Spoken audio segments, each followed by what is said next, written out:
probably your maybe one of your biggest achievements was you were Ian Rush's assistant at Chester, and then Ian left the club and put you in charge when they were teetering on the brink.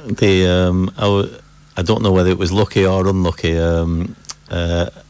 Again, I know Ian quite well, and he gave me the chance to become the coach at Chester City, and we worked alongside Mark Hazelwood as well, and the chairman. It was a bit up and down, the chairman, and I don't really want to speak too much about that. And Ian and Mark fell out, and I was left with the reins to the end of the season, and we was in a bit of a spot where we needed to pick up points to save us from relegation to the conference. And luckily for me, we managed to do that. But the players responded great, and I really enjoyed it. But I must admit, each game I was a bit frightened. But it was a great feeling, and it's something I'll never forget. But I think I'm more on the coaching side than I would be on the management side. Dave, isn't it hard for the likes of Ian Rush? You know, when a top player, there's very few of them have been successful as managers. Like we have Ry Keane now, doesn't it? You know, obviously when Ian Rush into Chester, doesn't it become it becomes more about Ian Rush than it does? Isn't it kind of very hard for them to? I think manage like at that, yeah. You know, all the focus is on Ian Rush rather than on the team and the media focus now, I mean. It was funny, really. You don't realise what a 2,000 or 3,000 can do to you as a person unless you stood in that role like Ian was. So they can hear everybody. Maybe at Liverpool or the bigger clubs, you don't hear that as much. But it wasn't really unsuccessful at Chester. If they really look at the stats, when Ian came in, we were bottom of the league with only 2 points, and we had to chase teams who were far above us. And we had a good run, but like other clubs again, we took a little bit of a dip. And once supporters see a little bit of success, they want that success all the time. And Ian is a lovely man and a real hard worker, and probably what happened to him wasn't very nice, and I would hope that he would maybe take that opportunity again to show he's got all that knowledge and would be a good manager. That kind of links us into a text here from Eric. It says, does Dave think the money in the game and the instant success clubs want has hampered the development of young players at big clubs? I think very much so it has, because they're not given the chance anymore, are they, to develop the players. And as you can see, the big clubs now are farming the players out into the Championship and the first and second division. But I would like to think that the clubs in the first and second division especially are really trying to develop players for the future, and just once or twice we'll get players from that. I think they're working hard to do that now. Yeah, Dave, you another friend of yours who's still involved in football, and Joe Seward here would tell you that he scored, I think, in the best FA Cup final ever, is Sammy McIlroy. Yeah. Nearly got his team promoted last year, I believe. He did. You're still in touch with Sammy, are you? I am, yeah, and he had a bit of a dodgy start this season, but if you look at his results recently, they've picked up again, and now they're pushing himself back up the league. Again, Sammy is a very, very fit man, and believe it or not, he trains with the players every day, and still a great player as well, and he's been good to me throughout his career. Pat, you might remember that. Was that the 79 Cup final? Was it Arsenal and Arsenal United? Arsenal United, yeah. And Sunderland scored the winner. That's right, Arsenal were 2-up, and then United came back 2-2, and Sunderland scored the winner from Liam Brady. It's a table quiz question. It is a table quiz question, right, Chris? We've a couple of texts in here. One, which we'll be getting to in a minute, actually, but I'll call it out there now. Anyone interested in trying American football? The Cork Admirals are recruiting new players. Saturday the 5th of February at 11 a.m. Kennedy Park for the 2011 season. Thanks again. You can get more info at corkadmirals.net. And speaking of Joe Seward, he has texted us in from wherever he might be. Dave has something in common with former Cork City star Brian Murphy. Both plied their trade at Spotland and Gig Lane, which of course are the homes of Rochdale and Bury. Correct, they are, yeah. And my son, who believe it or not is called Colin Bell, followed in the same suit as well. So Colin, my son, has played at Rochdale and Bury. What's his name? Stuart Ashton at Cork City was at Rochdale. He was, yeah, and I know Stuart well, and he's a fabulous person, and he's working on it. Yeah.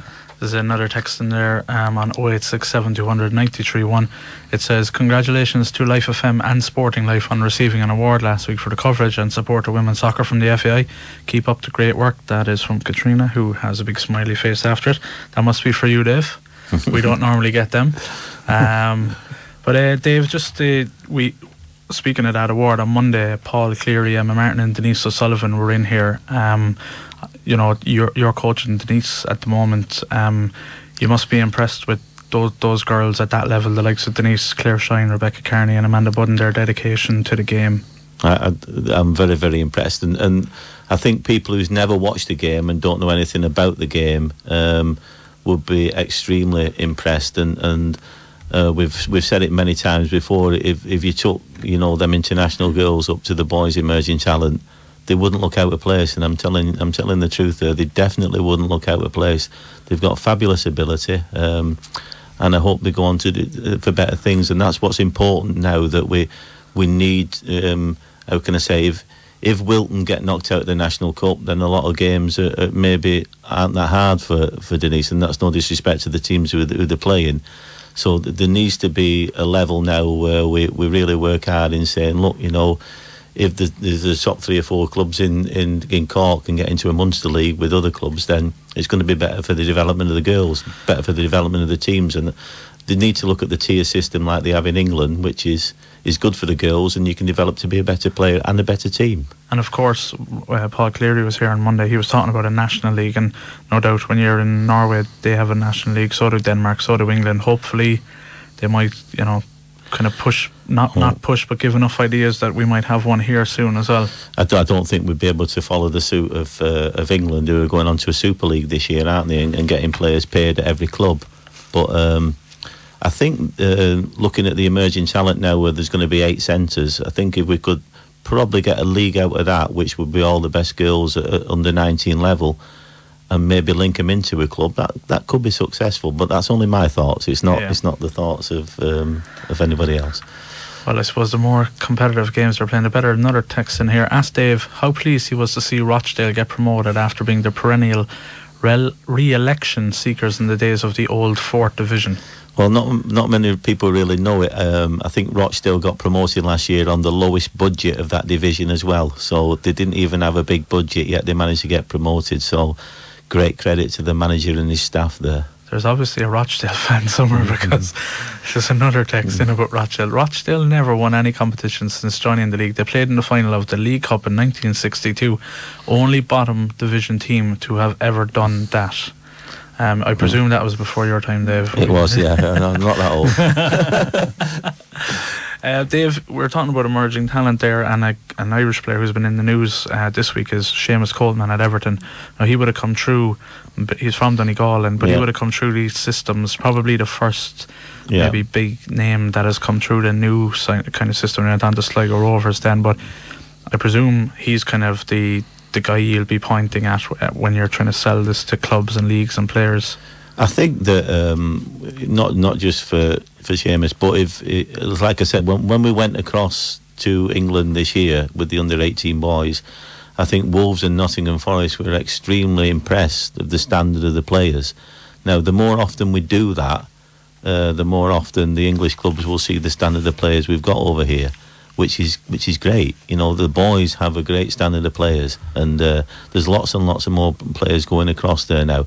What I think we do need to do is probably make sure that the English clubs know what they're doing with the lads when they get there, because coming from the youth side in England as well, is that English lads are used to sort of going to a club and going there for a week or so and going back to digs and sitting in a room and what have you. But remember, if you're coming over from Ireland and you've got to do that for a week or 2 weeks, it can become very lonely. And if you're actually taken over there and you become an apprentice, it's a difficult time. So I think we prepare them well over here, and John Morling and Niall Harrison, have worked very, very hard on that, and Colin O'Brien as well, as a lot of people know around here, is in that department now. So the kids are getting prepared well over there. I think the English clubs need to realise a little bit that lads can become homesick, and it's a difficult time for them. And Dave, would you think it's better for a guy to go over at 18 than to be going over at 16? And a lot of guys in Cork have went over when they were, going back over the years now, 16, maybe just 17, and they were back again in 12 months. A couple of years means. I think, I suppose